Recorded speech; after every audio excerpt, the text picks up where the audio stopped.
जबसम्म नेपाल अर्ध उपनिवेशबाट मुक्त हुँदैन, जबसम्म नेपालको सिमाना नियन्त्रण हुँदैन, तबसम्म चाहिँ यो अभियान जारी राख्नु पर्दछ। चुलिन्छ कहाँ उचाइ हाम्रो हिमालय नरहे, रहला कहाँ नेपाली हामी नेपालै नरहे। काला पानीमा विदेशी फौज आएर हाम्रो मातृभूमिको छातीमाथि बुलडोजर चलाउँदा उहाँहरूलाई किन दुख्दैन? तत्कारो रूपमा हाम्रो अगाडि युद्ध आतङ्कको खतरा छ, सैन्य गतिविधिको खतरा छ, सैन्य युद्धको खतरा छ। यो रोटीबेटीको सम्बन्ध हुँदैन सार्वभौम देशको बिचमा। समान आधारमा, सार्वभौम समानताको आधारमा सम्बन्ध हुन्छ। त्यो संविधान निर्माण गरे बापत हामीले नाकाबन्दी बेहोर्नु पर्यो। नाकाबन्दी पनि कस्तो अवस्था भयो तपाईँहरूलाई थाहा होला। वारी खाना खाने, पारी गरेर ढुङ्गा हान्ने, नाकाबन्दी गर्ने। अनुहार कालो भएर त्यो नागरिकता रोक्न खोजेको, अनुहारको आधारमा यो नागरिकता रोक्न खोजेको भन्नेहरू यो देशलाई विखण्डन गर्ने विभाजनवादी तत्त्व हुन्। नेपाली नागरिक प्रत्येक ठाउँमा काँडे तार भएर उभिने भन्ने सबभन्दा महत्त्वपूर्ण प्रश्न यहाँ उभिएको छ जस्तो मलाई लाग्दछ। को युवा युवतीहरूले बढी मन पराउने, उनीहरूको मनलाई उद्वेलित गर्ने अर्को चलचित्र त्यहाँ ल्याएर त्यो चलचित्र असफल पारिन्छ। जसले यो गर्छ तिनीहरू देशघाती हुन्। तिनीहरूले देशको साधन स्रोत राज्य प्रणालीको दुरुपयोग गरेर नेपालीको देशभक्तिपूर्ण आवाजलाई दबाउने कुचेष्टा गर्छ। परराष्ट्र मन्त्री नारायण खड्काजी चीन जानु भएको छ, त्यहाँ वार्ता गर्नुहोस्। हो कि होइन? चीनबाट फर्केपछि अन्तर्राष्ट्रिय विमानस्थलमा ओर्लेर नेपाली जनतालाई जवाब दिनुहोस्। आजको बदलिँदो परिस्थितिमा हाम्रो देशको सिमानामा अब काँडे तार लगाउनुपर्छ। सबभन्दा बढी जनसङ्ख्या भएको देशको बिचमा बसेर न सन्धिबाट तय भएको, न कुनै कानुनबाट तय भएको, यत्तिकै कुन चाहिँ बेलाको कुन चाहिँ शासकको सनकको भरमा हाम्रो सिमानालाई अन्तर्राष्ट्रिय कानुन बमोजिम नियमन गरेको छैन। हामीले हाम्रो देशको स्वाधीनता, स्वतन्त्रता, अखण्डता, हाम्रो स्वाभिमानको रक्षाको लागि यसरी कार्यक्रम आयोजना गरेको पाउँदा मलाई धेरै खुसी लागेको छ। झट्ट सुन्दा यो काँडे तार सिमानामा केवल हाम्रो फलामको काँडे तार लगाउने कुरा जस्तो मात्रै बुझिन्छ। म त्यसलाई त्यसरी बुझ्दैन। यो देशको सुरक्षाको अभिव्यक्ति हो। यो काँडे तार साँच्चीकै लगाएर पनि हुनसक्छ, पर्खाल लगाएर पनि हुनसक्छ। यो अन्तर्राष्ट्रिय कानुन बमोजिम हाम्रो सीमा नियमन गरेर जसरी अरू देशले भियना महासन्धि अनुसार, अन्तर्राष्ट्रिय अभ्यास अनुसार प्रवेश आज्ञाको प्रणाली लागू गरेका छन्, त्यो लागू गरेर पनि हुनसक्छ। त्यसकारण काँडे तार साँच्चीकै भौतिक काँडे तार पनि हो, राजनीतिक काँडे तार पनि हो, कूटनीतिक काँडे तार पनि हो। यो चलचित्र भएको हुनाले नेपाली जनताको चेतनालाई प्रफुल्लित गर्ने यो साहित्यिक अभिव्यक्तिको काँडे तार पनि हो। हामीले यसलाई यसरी बुझ्नुपर्छ जस्तो मलाई लाग्छ। हामीले केही समय अगाडि हाम्रो देशका प्रधान सेनापतिजीको अभिव्यक्ति सुन्यौँ। सेना हाम्रो देशको भौगोलिक अखण्डताको लागि, हाम्रो जमिनको रक्षाको लागि अन्तिम र भरपर्दो शक्ति हो। हाम्रो त्यो राष्ट्रिय सुरक्षाको भरपर्दो शक्तिका प्रमुख प्रधान सेनापतिजीले एउटा कार्यक्रममा भन्नुभयो, आजको बदलिँदो परिस्थितिमा हाम्रो देशको सिमानामा अब काँडे तार लगाउनुपर्छ। यो देशको प्रधान सेनापतिले भनेको। सायद उहाँले पनि त्यो भन्नुको अर्थ अब हाम्रो सिमानाले ठुलो सुरक्षा खोजिरहेको छ भन्ने उहाँको अभिव्यक्ति हुनुपर्छ जस्तो मलाई लाग्छ। हामी दक्षिण एसियामा हेरौँ, भारतले बङ्गलादेशसँग काँडे तार लगाएको छ। त्यो काँडे तार केवल राहदानी र प्रवेश आज्ञाको काँडे तार होइन, साँच्चीकै काँडे तार लगाएको छ। पाकिस्तानसँग काँडे तार लगाएको छ। अमेरिका जस्तो शक्तिशाली देश जसले चन्द्रमामा, मङ्गल ग्रहमा अन्तरिक्ष यान पठाउन सक्छ, जसले अन्तर्द्वीपीय अन्तर्महादेशीय क्षेप्यास्त्र निर्माण गर्न सक्छ, प्रक्षेपण गर्न सक्छ, त्यो देशले मेक्सिकोसँग ठुलो पर्खाल लगाएको छ। दोस्रो विश्वयुद्धपछि हामीले हेऱ्यौँ भने राष्ट्रहरूले आफ्ना सिमानाको सुरक्षाको लागि काँडे तार लगाउने, पर्खाल लगाउने व्यापक अभियान नै चलाएको देखिन्छ। लाटभियाले रुसको सीमावर्ती क्षेत्रमा 90 किलोमिटर तारबार लगाएको छ। लिथुआनियाले तारबार लगाएको छ। पोल्यान्ड धेरै लामो तारबार लगाउने देशमा पर्छ। अमेरिकाले मैले भनिहालेँ, दक्षिणी सिमानामा मेक्सिकोसँगको कुरा मैले भनिहालेँ। अर्जेन्टिना, इक्वेडर पेरुले सीमा नियन्त्रण र सुरक्षाको लागि काँडे तार लगाएका छन्। हाम्रो छिमेकी भारतले लगाएको कुरा म फेरि दोहोऱ्याउन चाहन्छु। त्यो सीमा नियन्त्रण राज्यको सार्वभौम अधिकारको एउटा सशक्त अभिव्यक्ति हो। अध्यागमन नियन्त्रण र नियमनले सम्बन्धित देशका नागरिकलाई सुरक्षाको प्रत्याभूति गर्नुका साथै अपनत्व भाव सिर्जना गर्छ। जसको सीमा सुरक्षा हुँदैन त्यो देशभित्रका नागरिकले म यो देशमा ढुक्कसँग बस्छु भन्ने उनीहरूमा त्यो सुरक्षाको भावना हुँदैन। र साँच्चीकै भन्ने हो भने राष्ट्रिय एकीकरण र अखण्डताको भावना पनि त्यहाँ एकदमै कमजोर हुन्छ। राज्यले सीमा नियन्त्रण र नियमनका लागि अन्तर्राष्ट्रिय कानुन छन्, महासन्धि छन्। प्रथम विश्वयुद्धपछि लगत्तै जन्मेको लिग अफ नेसन्स अर्थात् राष्ट्रसङ्घले त्यसको महासन्धिमा देशहरूले आफ्नो सिमाना नियन्त्रण गर्नुपर्ने कुरा विश्व समुदायले मानेको छ। संयुक्त राष्ट्रसङ्घको बडापत्रमा कुनै पनि देशको सार्वभौम सत्ता, उसको क्षेत्रीय अखण्डता, उसको भौगोलिक क्षेत्राधिकार सीमा नियमनसँग आबद्ध भएको हुनाले प्रत्येक राज्यलाई त्यो अधिकार हुन्छ भनेर उसले त्यसको प्रत्याभूति गरेको छ। हाम्रो देश नेपाल संयुक्त राष्ट्रको संस्थापक देशमध्ये एउटा हो र त्यसको आरम्भको देशमध्ये एउटा हो। हामीले यसरी अन्तर्राष्ट्रिय कानुन महासन्धिलाई पनि ध्यान दिनुपर्छ। अघि भर्खरै यो चलचित्रका नायक नवल खड्काजीले यसका 6वटा कारण भन्नुभएको थियो। मैले संसारभरि सीमा नियमन गर्नुको लागि अहिले यति धेरै ठुलो सीमा नियन्त्रण र सुरक्षाको बहस भइराखेको छ। थुप्रै कानुनहरू छन्, थुप्रै सन्धिहरू छन्। त्यसमध्ये उहाँले अघि जुन चर्चा गर्नुभयो, मैले पनि बढ्दो आप्रवासन, लागु पदार्थको तस्करी, मानव बेचबिखन, हात हतियारको ओसार पसार, यो बढ्दो जुन अहिले विश्वव्यापीकरण भइरहेको छ त्यस अन्तर्गत व्यापार सन्तुलन र नियन्त्रण जस्ता कुराहरूका लागि सबै सार्वभौम देशहरूले आफ्नो सिमाना नियमन गरेको हुन्छ, नियन्त्रण गरेको हुन्छ।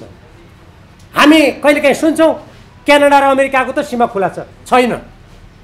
म अमेरिकाको र क्यानाडाको सिमानामा गएको थिएँ धेरै वर्ष अगाडि। त्यहाँ नियागरा फल्स अर्थात् नियागरा नदीको छहरा छ ठुलो, र त्यहाँबाट हामीले क्यानाडा जानु पर्यो भने त्यहाँ पनि विशेष त्यो हेर्दाखेरि मात्रै खुला हो। त्यहाँ सम्बन्धित व्यक्तिको राम्रो परिचय र अनुमति लिएर मात्र जान पाइन्छ। नेपाल मात्रै यस्तो देश हो जसले संसारका सबभन्दा ठुला, सबभन्दा बढी जनसङ्ख्या भएको देशको बिचमा बसेर न सन्धिबाट तय भएको न कुनै कानुनबाट तय भएको, यत्तिकै कुन चाहिँ बेलाको कुन चाहिँ शासकको सनकको भरमा हाम्रो सिमानालाई अन्तर्राष्ट्रिय कानुन बमोजिम नियमन गरेको छैन। हामीले यो नियमन गर्ने कुरा कुनै भारतको प्रति द्वेष राखेको या कुनै देशको प्रतिको विरोध होइन यो। जसरी भारतले आफ्नो बङ्गलादेशसँग आफ्नो सिमानाको सुरक्षालाई काँडे तारसम्म लगाएको छ, हामी नेपालीहरूले अन्तर्राष्ट्रिय कानुन अनुसार संयुक्त राष्ट्रसङ्घको बडापत्र अनुसार भारतसँग सुमधुर सम्बन्ध कायम होस्। सिमानामा आज हाम्रा 10 गजा मिचेका छन्। आज हाम्रो लिम्पिया धुरा लिपुले कालापानी अतिक्रमणमा परेको छ, हाम्रो सुस्ता अतिक्रमणमा परेको छ, सन्दकपुर अतिक्रमणमा परेको छ, माने भन्ज्याङ अतिक्रमणमा परेको छ, पशुपति नगर हाम्रो अतिक्रमणमा परेको छ। यसरी भूगोलविदहरूले के भनेका छन् भने 77 भन्दा बढी ठाउँमा हाम्रो सिमानामा अतिक्रमण भएको छ। यस्तो स्थितिमा यदि हामीले समयमै हाम्रो सीमा नियमन नगर्ने 1950 को सन्धिमा भएका असमान दफाहरूलाई मनमोहन अधिकारीको भारत भ्रमणको बेलामा तत्कालीन भारतीय प्रधानमन्त्री पीवी नरसिंह रावले स्वीकार गर्नुभएको थियो। यो सन्धिका कतिपय प्रावधानहरूलाई हामीले समयानुकाल बनाउनुपर्छ, परिवर्तन गर्नुपर्छ भनेर उहाँले स्वीकार गर्नुभएको थियो। तर मलाई आश्चर्य लाग्छ 2051-52 को नेकपा एमालेको अल्पमतको सरकारले त्यो कुरा राख्न सक्यो भने आज बहुमतका सरकारहरू, शक्तिशाली सरकारहरू, यति धेरै पार्टीका संयुक्त सरकारहरू किन त्यसमा बोल्दैनन्? किन आफ्नो सिमानाको रक्षाको कुरामा उहाँहरू संवेदनशील हुनुहुन्न? कालापानीमा विदेशी फौज आएर हाम्रो मातृभूमिको छातीमाथि बुलडोजर चलाउँदा उहाँहरूलाई किन दुख्दैन? यो प्रश्न प्रत्येक देशभक्त नेपालीले राजनीतिक दललाई सोध्छ, राजनीतिक दलका नेताहरूलाई सोध्छ। ती नेता र दलहरूले यसको जवाब दिनैपर्छ। हाम्रो आज जुन काँडे तारको प्रसङ्ग आएको छ, मलाई लाग्छ यही सन्दर्भमा यो काँडितारको कुरा आएको छ। हेर्नुहोस्, इतिहास हेर्नु हो भने पनि सन् 1648 जुन वेस्टफालियाको सन्धि भयो, त्यो बेलादेखि नै राज्यले आफ्नो सीमा नियन्त्रण गर्ने कुरा, त्यो राज्यको सार्वभौम अधिकारको अभिव्यक्ति हो भन्ने कुरा सभ्य अन्तर्राष्ट्रिय समुदायले मानेको छ। अनि हामीले भारतसँगको सीमा नियमन गर्न किन नपाउने? जब भारतले आफ्नै देशभित्र आसाम, मेघालय, काश्मीर जस्ता ठाउँहरूमा विदेशीहरूको आवागमनमा अझ भारतीयहरूकैले पनि त्यहाँ जग्गा किन्ने कुरामा उसले आफैले नियन्त्रण गर्न सक्छ, आफ्नै देशभित्र आफ्नो राष्ट्रिय सुरक्षाको लागि भने। यो उदाहरण दिएको मैले, कुनै उयो भारतको आन्तरिक मामला हो, मेरो भन्नु केही छैन, त्यो उसको देशको मामला हो, तर मैले उदाहरण दिएको। अनि हामीले दुई देशको बिचमा अन्तर्राष्ट्रिय कानुन अनुसार किन गर्न नपाउने? के कारण? कोही कोही मान्छे भन्छन् यो रोटी बेटीको सम्बन्ध हो। यदि रोटी बेटीको सम्बन्धको कुरा गर्ने हो भने आज 50 लाखभन्दा बढी नेपालीहरू विदेशमा छन्। सबै देशसँग हाम्रो रोटीको सम्बन्ध रहेछ नि त। रोटी भने पैसा होइन, त्यहाँबाट पैसा कमाएर ल्याएर खाने, त्यही त भने होला रोटी भने। अनि त्यसो भए त युरोपसँग पनि रोटी बेटी, अमेरिकासँग पनि रोटी बेटी, मलेसियासँग पनि रोटी बेटी, सबभन्दा बढ्ता खाडी मुलुकसँग रोटी बेटी, त्यहाँ पनि सिमाना भिजा नलिउन् त कसैसँग। यो रोटी बेटीको सम्बन्ध हुँदैन सार्वभौम देशको बिचमा। समान आधारमा, सार्वभौम समानताको आधारमा सम्बन्ध हुन्छ। भारतले खाद्यान्न ल्याउँदैन कुनै देशबाट, त्यहाँका नागरिकले कुनै देशको महिला बिहा गरेका छैनन्, अनि रोटी बेटीको सम्बन्ध भनेर हाम्रो सिमानालाई खुला राख्ने काम कदापि हुन सक्दैन। यद्यपि भारतसँग हामी सुमधुर सम्बन्ध चाहन्छौँ, तर्कको आधारमा, समानताको आधारमा। आजको सभ्य विश्वमा अन्तर्राष्ट्रिय कानुन बमोजिम जसरी अरू देशहरूका बिचका सम्बन्धहरू सञ्चालित छन्, हामी त्यही चाहन्छौँ। यो भन्दाखेरि कुनै अमुक देशको विरोध कसरी हुन्छ? चीनसँग पनि हामी त्यही चाहन्छौँ। चीनले केही समयमा कहाँ सिमानामा के भयो भन्ने कुरा आयो, मैले भनेको थिएँ यदि त्यो हो भने प्रधानमन्त्री शेरबहादुर देउवाजी हुनुहुन्छ, परराष्ट्र मन्त्री उहाँकै पार्टीको हुनुहुन्छ, चीनसँग वार्ता गर्नुहोस्।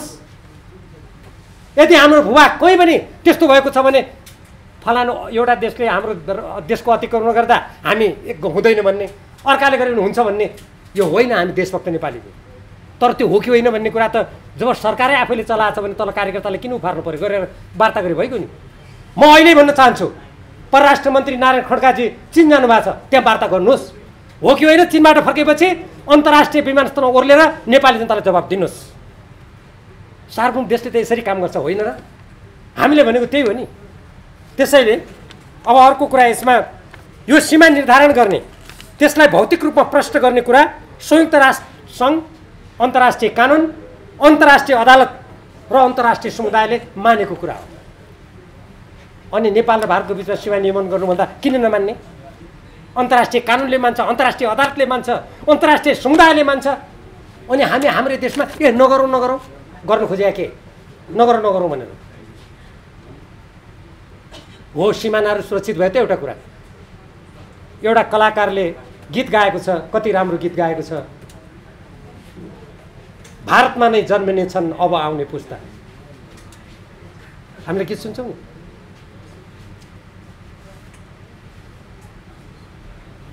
कसले मिच्यो काला पानी, कसले मिच्यो सुस्ता, त्यो त होइन उहाँको लाइन, तर मैले थपेँ। त्यसकारण यो कुराप्रति संवेदनशील हुनु पर्दैन एउटा देशले। आज हेर्नुहोस् त, संसारका देशहरू आफ्नो 1 इन्च भूमिको लागि कस्ता कस्ता कामहरू गरिरहेछन्। त्यसैले गर्दा यो हामीले अत्यन्त संवेदनशील विषय हो। कुनै पनि सार्वभौम देशले आफ्नो देशमा बाहिरका नागरिकलाई निर्वाध प्रवेश गर्न दिँदैन, कुनै पनि देशले दिँदैन। त्यो एउटा देशले दिन्छ, त्यो नेपाल हो। अनि हामी नेपालमा भन्छौँ हाम्रो आर्थिक अवस्था कमजोर छ, हाम्रो यहाँ रोजगारीका समस्या छन्, हाम्रो कृषि उत्पादन घट्या छ, हामी आदि कुरा गर्छौँ, तर आफ्नो देशको सिमानालाई सुरक्षित गर्दैनौँ।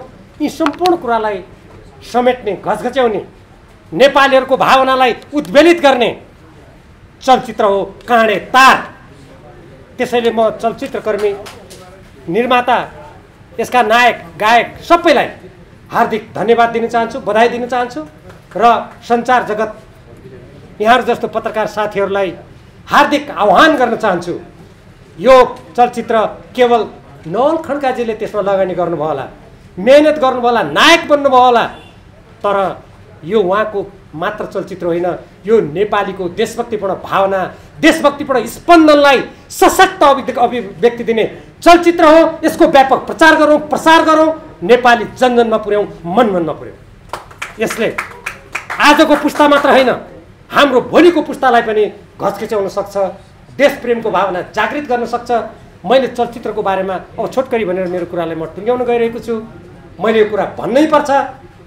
मैले भारतमा पनि चलचित्रको इतिहासलाई अलिअलि बुझेको छु, थोरै भए पनि। अरू देशका चलचित्र पनि कहिलेकाहीँ हेरेको छु देशभक्तिपूर्ण।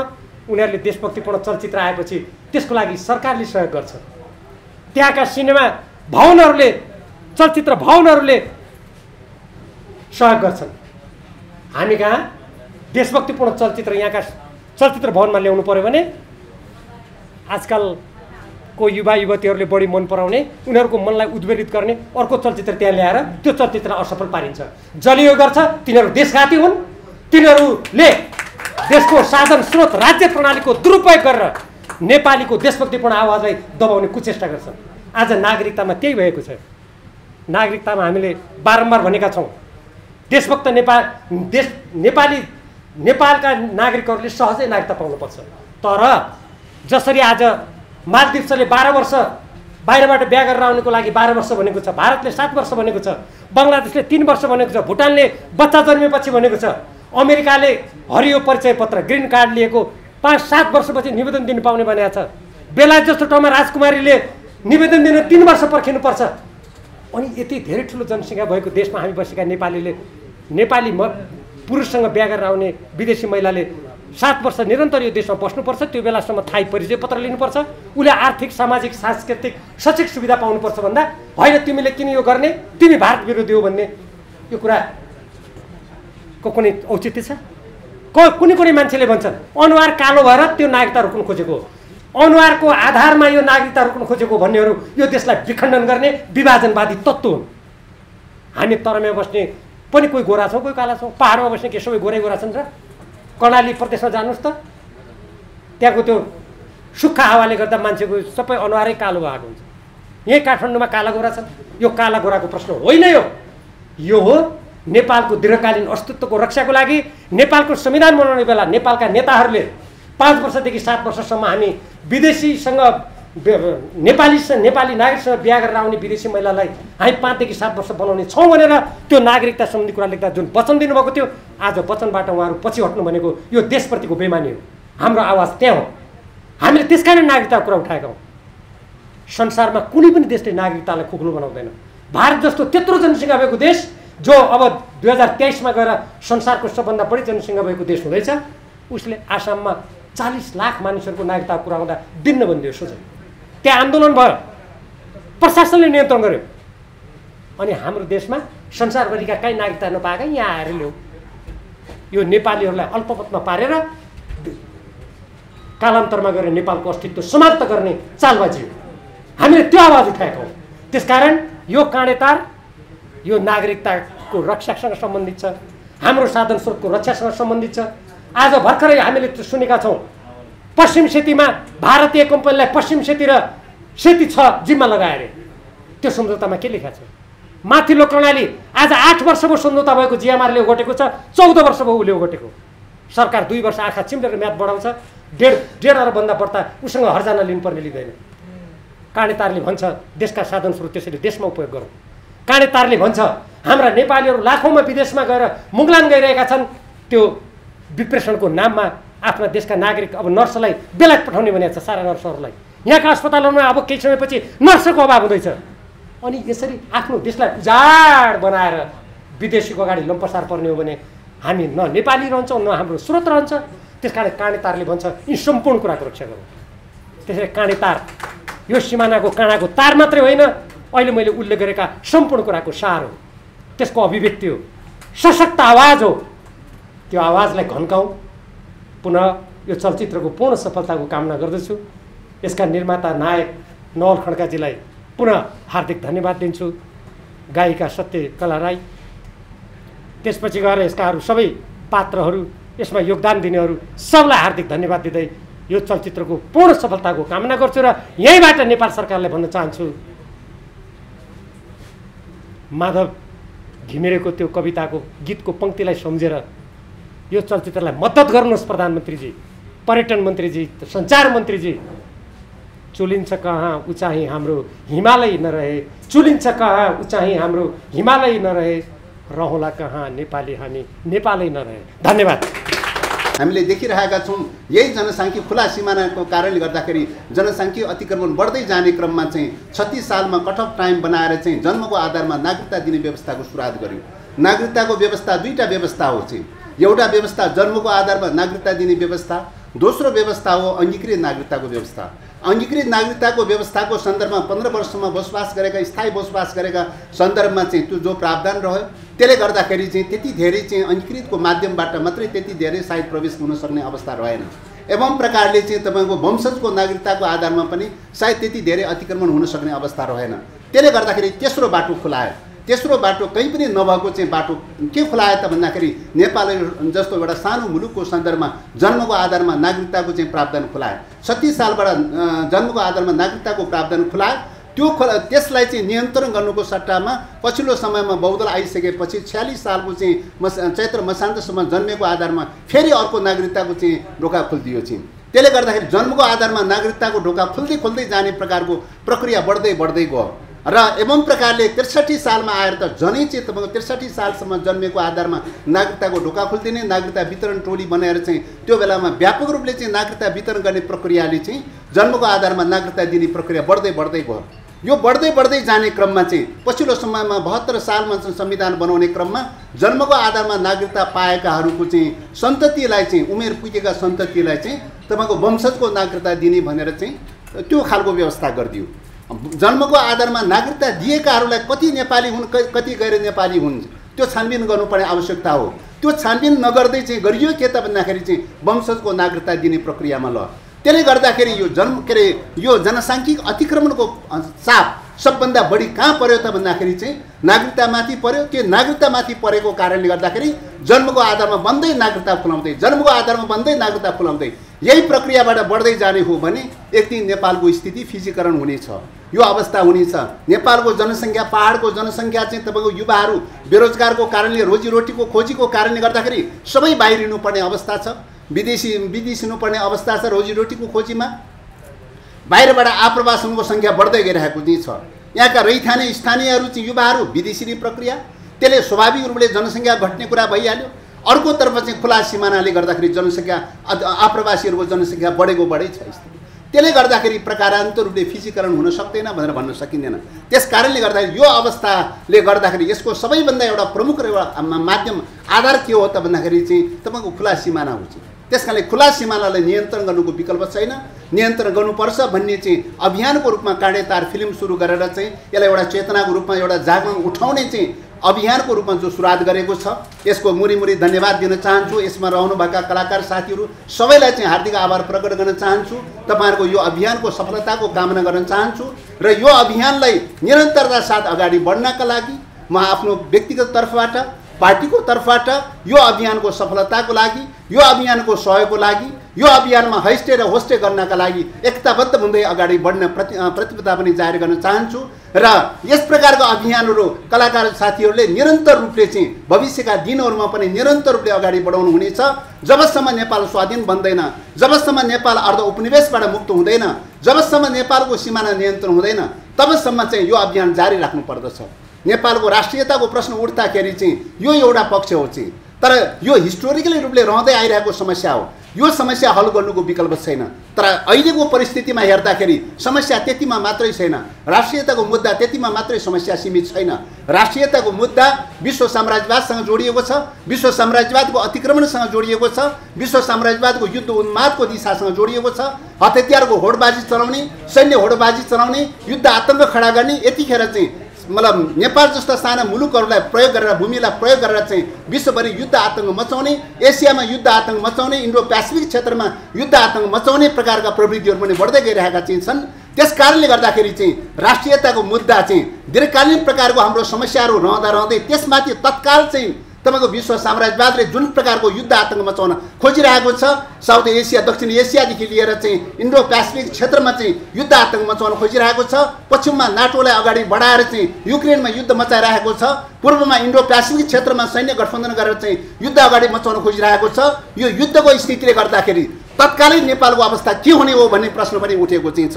नेपालको सुरक्षा हुन सक्ने नसक्ने, नेपालको रक्षा हुन सक्ने नसक्ने चाहिँ नेपाललाई विदेशी सेनाको क्रीडास्थल बनाउने प्रक्रियाबाट गयो भने नेपाल कुनै दिन चाहिँ अफगानिस्तान हुन सक्छ, युक्रेन दोहोरिन सक्ने खतरा टटका रूपमा देखा परेको छ।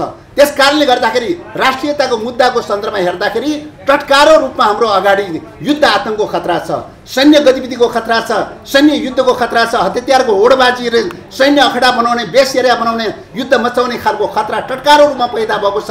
यदि युद्धको रूपमा नेपालमा विदेशीहरूको सैन्य बेस क्याम्प बनाएर चाहिँ युद्धको अखडा बन्न थाल्यो भने नेपालको राष्ट्रिय अस्मिता समाप्त हुन सक्ने खतरा छ।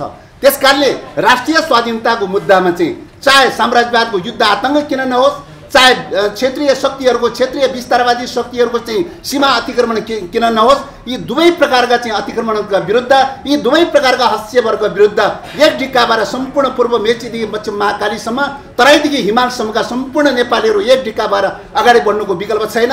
यस्तो मुद्दामा राष्ट्रिय राजनीतिक दलहरूको बिचमा सहमति र सहकार्य गर्नुपर्ने आवश्यकता हो। राष्ट्रिय राजनीतिक शक्तिहरूको बिचमा सहमति जुट्न सक्यो भने मात्रै राष्ट्रियताको सुरक्षा गर्न सकिन्छ। तर विडम्बनाको विषय दलहरूको बिचमा यस्ता मुद्दाहरूमा सहमति र सहकार्य हुन सकिरहेको छैन। दलहरूको विभाजनबाटै चाहिँ मुलुकको राष्ट्रिय अस्मितालाई कमजोर पारिदिने, छेया पारिदिने प्रकारका प्रवृत्तिहरू पनि बढ्दै गइरहेका छन्। त्यसकारण यो अवस्थामा चाहिँ सिङ्गो चाहिँ देशलाई एकताबद्ध गरेर लैजानका लागि चाहिँ राष्ट्रिय राजनीतिक दलहरूको बिचमा पनि राष्ट्रिय सहमतिको जरुरी छ। एवं प्रकारले पूर्व मेचीदेखि पश्चिम महाकालीसम्म सबै जाति, भाषा, भाषी, धर्मावलम्बीहरू सबैको बिचमा पनि चाहिँ तपाईँको समानुपाती समावेशीको प्रिन्सिपलको आधारमा चाहिँ राष्ट्रिय एकता निर्माण गर्नुपर्ने आवश्यकता छ। बृहत आन्तरिक रूपमा राष्ट्रिय एकता निर्माण गर्न सक्यौँ भने मात्रै चाहिँ बाह्य शक्तिहरूसँग पर्ने समस्याहरूलाई चाहिँ त्यो चुनौतीहरूलाई सामना गर्न सकिन्छ।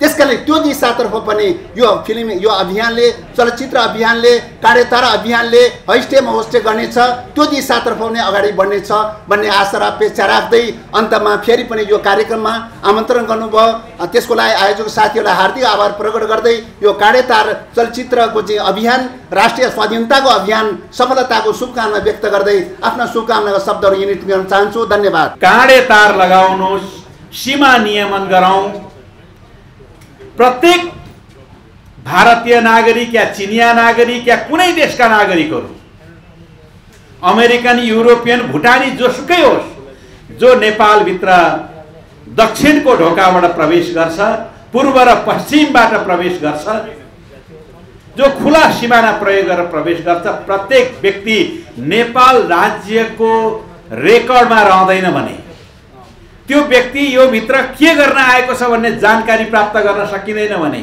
उसका गतिविधि नियन्त्रण गर्न सकिँदैन भने, उसले गरेका गैर कानुनी क्रियाकलापहरूलाई नियन्त्रण गर्न सकिँदैन भने मेरो देशको राष्ट्रिय सार्वभौमसत्ता सधैँभरि सङ्कुचनमा पर्छ, अपमानमा पर्छ, अपहेलनामा पर्छ र हामी सधैँभरि राष्ट्रिय भावबाट वञ्चित भइरहन्छौँ। यसकारण म फेरि पनि जोड दिन चाहन्छु, सिमानामा काँडे तार लाउनुपर्छ भने काँडे तार लाउँ, पासपोर्टको विधि बनाउनु पर्छ भने पासपोर्ट लागू गरौँ, नियमन गरेर सुरुवात गर्नुपर्छ भने सुरुवात त्यही ठाउँबाट गरौँ। केही भएन भने नेपालमा आउने, खुला सीमा प्रयोग गरेर आउने भारतीय नागरिकहरू, अरू कुनै नागरिकहरू आउँछन्, तिनलाई दर्ता किताबमा रेकर्ड राखेर यति दिन नेपालमा यो काम गर्न आएको भनेर यति दिनभित्र फर्किन्छ भनेर हामीले भन्नु छ भने त्यति मात्रै गरेर भए पनि सुरुवात गरौँ। तर त्यो काँडे तार भन्नाले मैले के बुझेँ, काँडे तार भन्नाले दिमाग पहिले यति सुसज्जित होस् जसले मेरो देशको भूमि म नेपालीले सम्पूर्ण रूपमा प्रयोग गर्न पाऊँ र मेरो भूमिमाथि अरू कसैले अतिक्रमण नगरोस्। मैले यही बुझेँ काँडे तारलाई। यो अभियानमा हामी सबै सहभागी बनौँ।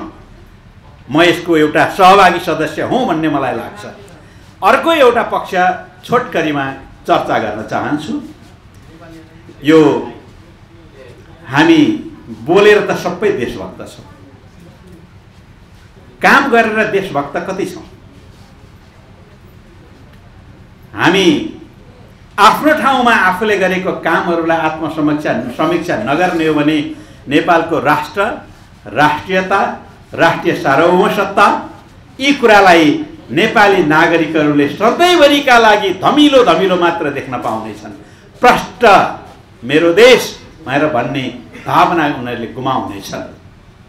यसलाई जोगाउने राजनीतिक दलहरूले हो, दलहरूलाई नियन्त्रण गर्ने नेपाली जनताले हो, यसलाई उजागर गर्ने सञ्चार क्षेत्रले हो, खोजी गर्नेले हो। कृपया खोजी गरिदिनुहोस्। मैले पहिले पनि चर्चा गरेको थिएँ, देशको झन्डै यो सिमाना पूर्व पश्चिम र दक्षिणको सिमानालाई रेगुलेट गर्नको निम्ति नेपाल र भारतको संयुक्त कार्यदलले नक्सा खिचेको छ। नक्सा फाइनल छैन, त्यसको अन्तिम सिग्नेचर गर्न बाँकी छ। यति त्यो बेला यस्तोसम्म भयो कि मेचीतिर तपाईँ यदि सम्झनुहुन्छ भने केही व्यक्तिहरू जो नक्सा बनाउन हेर्न गएका थिए उनीहरू दार्जिलिङ घुम्न गएछन् र भारतीय प्राविधिकहरूले मात्रै नक्सा ड्र गरेछन्। त्यतिखेर यो समाचारमा आइपुगेको थियो। कस्तो हो होला, मेची पुल सिमाना होइन हाम्रो, तर त्यो नक्सालाई हेऱ्यो भने मेची पुल सबै भारततिर पर्छ। भद्रपुरतिरका चन्द्रगढीतिरका केही भूभागहरू ठुला, कुनै त विद्यालयको कम्पाउन्ड पनि भारततिर पर्छ। यहाँसम्मको चर्चा त्यही बेला भएको थियो। यो नेपालका नेपाली नागरिकले बनाएको संविधान थियो। हामीले संविधान समावेशी बनायौँ, संविधान समानुपातिक बनायौँ, सबै जातको बनायौँ, सबै वर्गको बनायौँ, हिमालको बनायौँ, पहाडको बनायौँ, तराईको बनायौँ, सबै नेपालीको बनायौँ। सायद संसारमै तपाईँहरूलाई थाहा होला, महिलाहरूको प्रतिनिधित्व त्यत्तिकै, दलितको प्रतिनिधित्व त्यत्तिकै, मधेसको प्रतिनिधित्व त्यत्तिकै, जनजातिको प्रतिनिधित्व त्यत्तिकै, जनसङ्ख्याका आधारमा सम्पूर्ण जात वर्ग र धर्म सम्प्रदाय हटाउने संविधान नेपालमा पहिलोचोटि निर्माण गरायौँ। त्यो संविधान निर्माण गरे बापत हामीले नाकाबन्दी बेहोर्नु पर्यो। नाकाबन्दी पनि कस्तो अवस्था भयो तपाईँहरूलाई थाहा होला। वारी खाना खाने, पारी गरेर ढुङ्गा हान्ने, नाकाबन्दी गर्ने। कस्तो मुलुक भयो। हाम्रै देशका नागरिकहरू वारी खाना खाएर, पारी गरेर ढुङ्गा हानेर, नाकाबन्दी गरेर नेपालमा अस्थिरता पैदा गर्ने, नेपाली नागरिकलाई अप्ठ्यारो पार्ने परिस्थितिको सिर्जना भयो। तर त्यो संविधानको कार्यान्वयनको सिलसिलामा अहिले हामीले तिनै वारी खाएर पारी ढुङ्गा, वारी खाना खाएर पारी गरेर ढुङ्गा हान्ने साथीहरू पनि संविधान अन्तर्गत आएर नेपालको संविधानलाई मान्ने वातावरण सिर्जना गरेका छौँ। यो नेपालका लागि एउटा महत्त्वपूर्ण कदम हो भन्ने हामीले स्वीकारेका छौँ। हाम्रो अलिकता नेपाली नागरिकहरूमा विडम्बना छ। कोही साथीहरू आफ्नो नाउँको अगाडि काशीनाथ लेख्नुहुन्छ, कोही द्वारिकानाथ लेख्नुहुन्छ। काशीनाथ र द्वारिकानाथ लेख्ने चाहिँ सबभन्दा प्रखर भारत विरोधी हुनुहुन्छ, जो भारतकै ठाउँबाट आफ्नो नाउँ लेख्नुहुन्छ। मुक्तिनाथ लेख्ने र पशुपति लेख्ने चाहिँ भारत विरोधी भनेर प्रचार गरिन्छ। राष्ट्रवादी हो कि होइन, यो विडम्बना छ। तपाईँहरूलाई थाहा होला, हामी नेपालको भूमि, नेपालको 1 इन्च भूमि पनि कसैले प्रयोग गर्नु हुँदैन भन्ने पक्षमा छौँ। यो बेला नेपाललाई मेची महाकाली काँडा तार लाएर घेर्ने कि नेपाली नागरिक प्रत्येक ठाउँमा काँडे तार भएर उभिने भन्ने सबभन्दा महत्त्वपूर्ण प्रश्न यहाँ उभिएको छ जस्तो मलाई लाग्दछ। आज म अहिले डाक्टर भीमरावसँग खुसखुस काने खुसी गर्दै थिएँ। अमेरिका र मेक्सिको बीचको खुला सिमाना धेरै ठुलो छ। त्यहाँ ट्रम्पले पर्खाल निर्माण गर्छु भनेर राष्ट्रपतिको चुनावमा प्रतिबद्धता जाहेर गरेरै जनताका बीचमा पर्खाल निर्माण गरे। तर त्यो समस्या समाधान भयो कि भएन, त्योतिर हामीले ध्यान दिनुपर्छ। आज अमेरिका र क्यानाडा बीचको त्यस्तै छ, खुला सीमा छ। त्यहाँ काँडे तार लाउने कि पर्खाल बनाउने उहाँहरूको अर्को पक्ष होला। तर संसारमा आज बर्लिनका पर्खालहरू ढलेका छन्। हामीलाई पर्खालले र तारले भन्दा पनि भावनाले राष्ट्रियता जगाउन अझ दह्रो भएर उभिनुपर्छ। म फेरि पनि भन्छु, काँडे तार हाम्रो मनमा भावनामा सबै नेपालीमा जागृत हुनुपर्छ र नेपालको सीमा रक्षा गर्न हामी एकीकृत भएर लाग्नुपर्छ भन्ने मेरो व्यक्तिगत धारणा छ। सायद यो फिल्मले पनि हामीले करेन्ट लाएका छौँ, यसले तपाईँहरूलाई सखा पार्नेछ भन्ने भावनाको विकास गरेर हामी हिँड्नुपर्छ भन्ने मेरो व्यक्तिगत धारणा छ। राष्ट्रियताको मामिलामा हामी तपाईँहरूलाई अनुरोध गर्न चाहन्छौँ, तपाईँहरूले कृष्णप्रसाद भट्टराईलाई सायद नाउँ सुन्नु भएको होला, पूर्व प्रधानमन्त्री।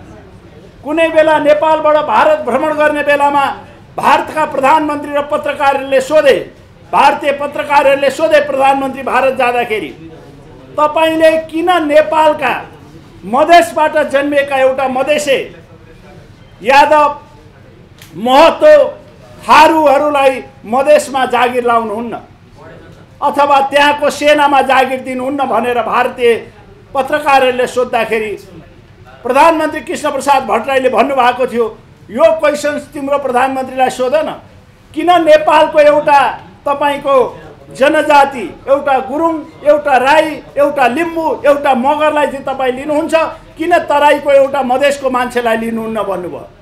राष्ट्रियताको बारेमा क्वेसन्स गर्दा कृष्णले भन्नुभएको थियो, हामी सबै कुरामा तपाईँहरूसँग नजिक छौँ, प्रजातन्त्रमा सबै एक आपसमा सबभन्दा नजिकको मित्रका रूपमा संसारभरिका शक्तिहरू एक ठाउँ हुन सक्छौँ, तर राष्ट्रियता र राष्ट्रिय एकताको कुरामा मेरा जतिसुकै नजिकका मित्र भारतीय प्रधानमन्त्री भए पनि नेपालको राष्ट्रिय र राष्ट्रिय एकतालाई जोगाउन कुनै पनि कुरामा भारतीय नेताहरूसँग हाम्रो कम्प्रोमाइज हुँदैन भनेर प्रधानमन्त्री कृष्णप्रसाद भट्टराईले भन्नुभएको थियो। बीपी कोइरालालाई अप्ठ्यारो पारेर भारत निर्वास बस्नु पर्दाखेरि राजा महेन्द्रले त्यतिखेर अप्ठ्यारो पार्दाखेरि म बरु राजासँग मेरो घाँटी जोडिन्छ, राष्ट्रियताका कुरामा म कुनै देशको पिच्छा लग्गु भएर देशको कुनै देशले पठाएको शासकको रूपमा नेपालमा शासित हुन चाहन्न भनेर बीपी कोइरालाले भन्नुभएको थियो। त्यसैले म अनुरोध गर्न चाहन्छु, यो नेपाली फिल्म जसले नेपाली नागरिकता राष्ट्रियतालाई अझ अभिवृद्धि गर्न र मनमा काँडे तारको रूपमा नेपाली नागरिकलाई आफ्नो भूमि रक्षा गर्नका लागि उत्प्रेरित गर्ने उद्देश्यका साथ निर्माण गरिएको छ। यो सफलतापूर्वक जान सकोस्, सबै नेपाली नागरिकमा एउटा भावनाको विकास होस्, मुलुकको राष्ट्रियता, राष्ट्रिय एकता र राष्ट्रिय अखण्डता लागि हामी नेपालको भूमिलाई रक्षार्थका लागि सबै नेपाली काँडे तार भएर उभिन सकौँ, यही शुभकामना दिन्छु। धन्यवाद।